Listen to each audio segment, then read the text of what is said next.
Hello friends, আমি অনিন্দিতা। আজ তোমাদের সাথে শেয়ার করছি কাতল মাছের দারুণ স্বাদের একটি রেসিপি।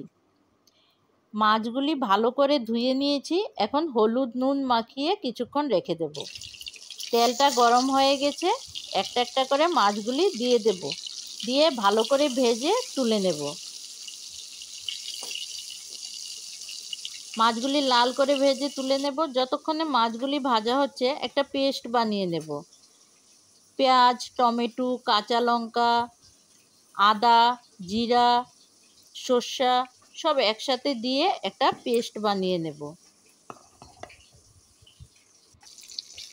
পেস্ট হয়ে গেছে। এদিকে মাছগুলিও ভাজা হয়ে গেছে। এখন মাছগুলি তুলে নেব।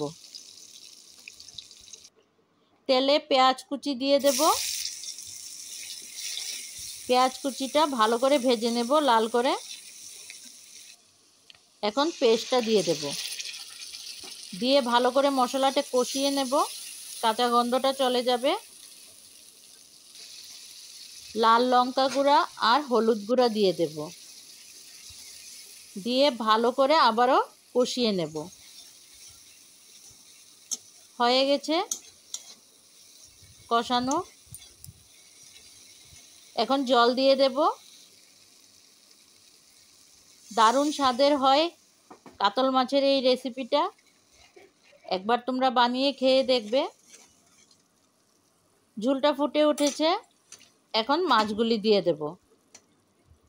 একটু মাখো মাখো নামাবো, ঝুল ঝুল রাখবো না, তাহলেই স্বাদ টেস্ট লাগে। হয়ে গেছে দেখো, এখন নামিয়ে নেব।